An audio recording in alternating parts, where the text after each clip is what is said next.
What is up, everybody? Welcome back to Bitcoin and Markets. Today is CPI drop for May, and we are going to live react to it. So it is 8:27 a.m. Eastern Time. It's going to drop in about 3 minutes. This is where you go. The BLS website, bls.gov/CPI, and it will show up right here. What do we expect? Well, one thing that we follow as well on the show here is this the Cleveland Fed Inflation Nowcast, and you can go down here and you can see what they're predicting. So using a bunch of different measures, they are predicting in May 0.08. If you guys can see it, let me zoom in a little bit. 0.08. They have been off, or they are off quite often.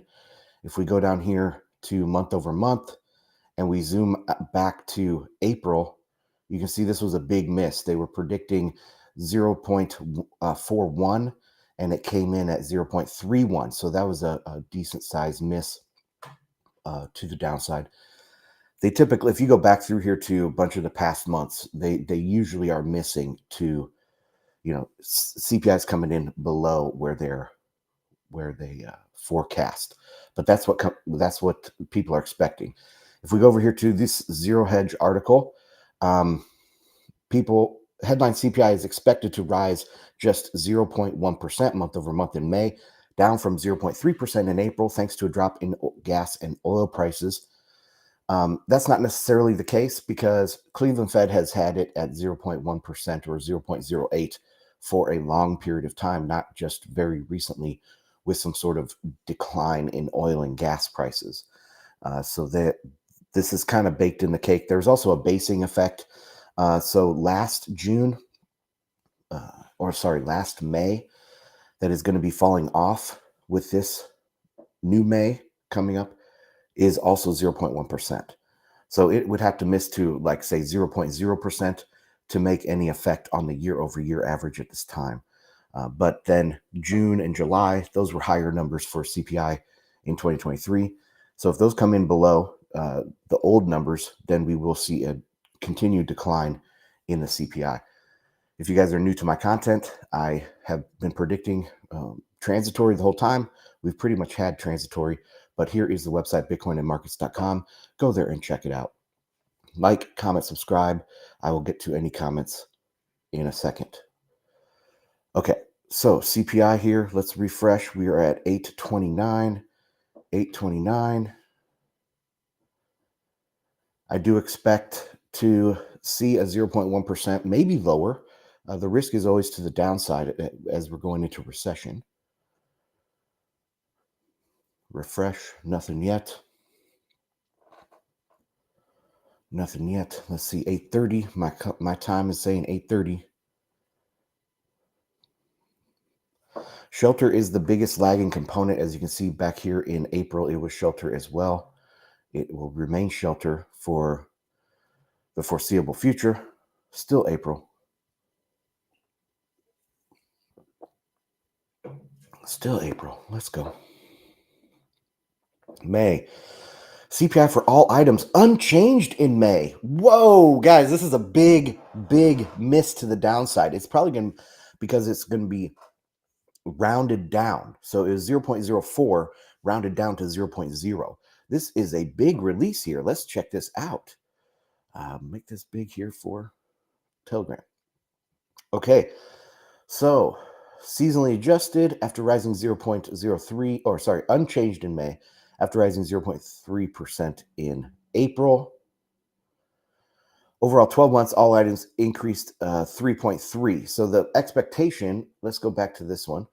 The expectation was for it to be 3.4, and that was based on a 0.1%, which replaced May of 2023 at 0.1%. So unchanged on the year over year.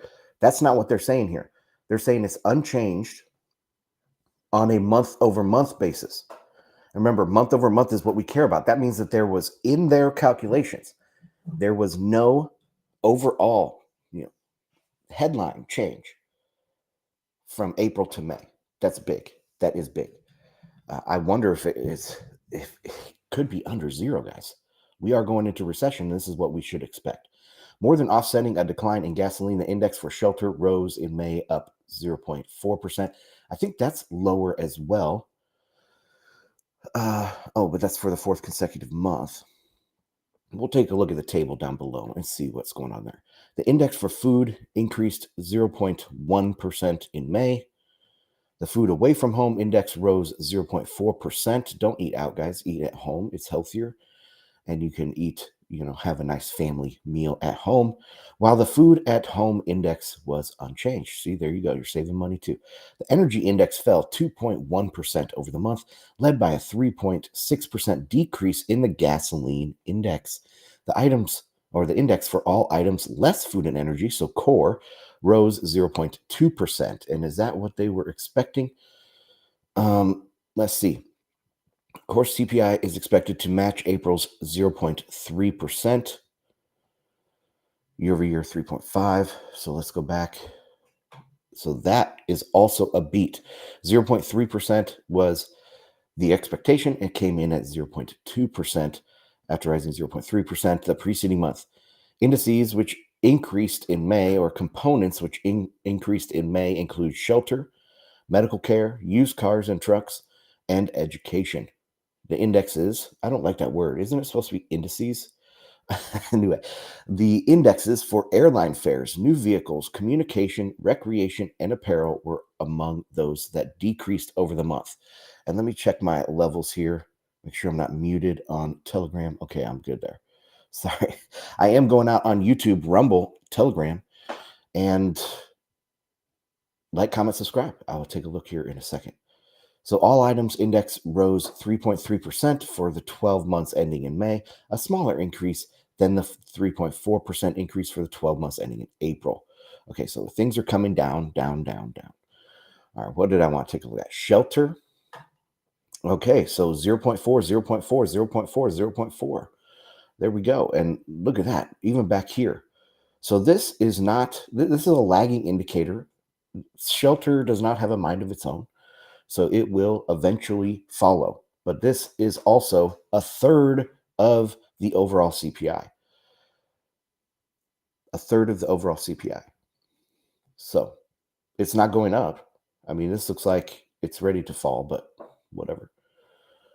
See, gasoline down 3.6%. That's pretty big. Energy commodities. Energy overall down 2%. Okay, what else do we have here? New vehicles down 0.5%. Apparel down 0.3%. So biggest gainers are going to be food away from home, like we talked about.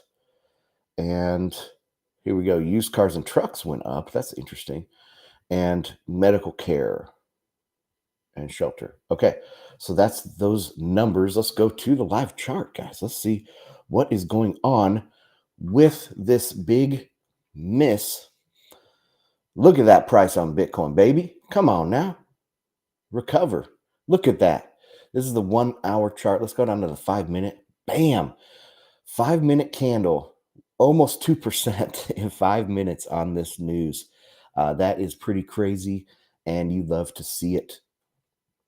I still am. If we go out to the daily here,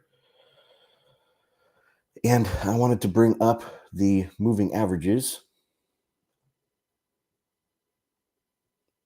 Okay, so this is the 20-day in orange and the 50-day in blue. Bam, right on the 50-day. Oh, I mean, within a couple bucks here. People that don't believe in TA, come on now. This is too much of a coincidence when things are held up by the 20 and then drop and held up by the 50. But anyway, we are now trying to break through this resistance, kind of downward sloping trend line here. That would be about 71,300 to get through there. And then this is the all-time high resistance that we're trying to get through. If we do get through there, guys, there's going to be some major fireworks. There is a lot of demand, pent-up demand here. There's a lot of pent-up, I guess, the supply is being cut. We have the halving that happened. We also had a lot of Bitcoin going into the ETFs. So there is this supply crunch that's happening, and it has not yet been translated into price quite yet. But once we break the all-time high, that's when the gates or the floodgates are going to open, and people are going to realize, okay, this is happening, and we could go 20% in a couple days. So be ready. It's time to get a little bit excited about the Bitcoin price. Let's see, what other things can we look at here? The dollar is actively going right now. Let me take these moving averages off. Dollar is reacting to the downside. So if CPI is going lower, that is going to make people think, oh, that's going to give the Fed room to cut later today. They can say we're going to cut. Just like the ECB, just like Bank of Canada, there's other central banks that are cutting. I think the Swiss National Bank, they cut as far back as March, I believe. So other central banks are cutting. CPI looks to be under control. This gives Powell the room to cut. And I do think he wants to cut. Now, I've had some pushback on that recently. He's saying that he doesn't necessarily want to cut. He would rather miss it and be too tight for too long because they can always cut later. But I don't think that's the case when you're looking at the depth of the possible recession that we're going into. Some numbers are showing this coming recession is going to be bigger than the Great Financial Crisis. And I honestly believe it's going to be, I think it could be deep but brief. We can go over that in another live stream. But what I concentrate on is past the recession, because where are we going in the future? We're going towards a Bitcoin standard. Okay, so how do we get to the Bitcoin standard? What is the current state of the economy? What is the current state of the global financial system? And the way I see it is, under this current paradigm, the credit-based money, declining demographics, deglobalization, high debt levels, there is no way to revitalize the economy and grow our way out of this degrading economy. So looking past the recession, what do we see? We have to get to a Bitcoin standard somehow. Trump is coming out now, doing a lot, saying a lot of good things about Bitcoin mining just yesterday. So we can see a path forward towards a larger Bitcoin adoption, even a Bitcoin standard, backing the dollar with Bitcoin, things like that. That's how I see going forward. So anyway, let me take a look at these comments, and let me go to bitcoinmarkets.com first, share that tab. All right, let's see if there's any comments. Where are we?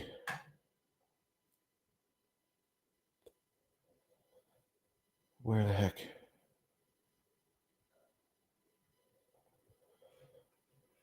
The heck is it? What am I looking at here, guys? Here we go. Couldn't find the right tab. All right, no comments in the chat. Like, comment, subscribe, guys. If you're watching this later, welcome. Check out bitcoinandmarkets.com. Let me check out Telegram, see if anybody said anything in there. No, it was an early live stream today. We wanted to cover the CPI drop. So once again, we had a big miss to the downside, 0.0%, probably rounded down, but it's possible that it was right there on zero for CPI in May 2024. Year over year dropped to 3.3%. And as we go into recession, there's going to be more and more misses to the downside, more and more lower and lower CPI, where we could even go negative on some months. That is prices actually coming down. Okay, if we have month over month that's negative, that's prices actually coming down. And before I leave, let me go to Fred. All items.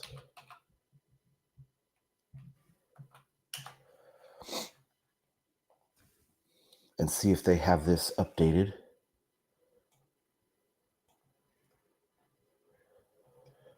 Okay, let me see. Share this. Zoom in. Okay, they don't have May up here yet. Wish they did, because I want to see if that's exactly positive or what. But okay, let's just take a look at this real quick. So you can see here, this is COVID. This is the high CPI rate of increase right here. This era from, well, that's pretty high here too. July was pretty high. But this is when it really took off. March of 2021, we had some really high CPI month over month. In June of 2022 was 1.24. Boom, hit zero. That's the brick wall I talked about. If you guys have been listening to my content since then, July 2022 was when the economy hit a brick wall. That's why I thought there was going to be a recession earlier than we've seen it now. They've been able to, the economy has held together a lot longer than I thought. But this is definitely a different type of behavior right here on this side of the brick wall than this side of the brick wall, as you can see. So this higher level of CPI increase was transitory, and it hit a brick wall right there in July of 2022, and now we've been down here. So I wish this would update with this month, but it's probably not going to for another few hours. But I would be interested to see if this is actually negative or if it is just rounded down to 0.0.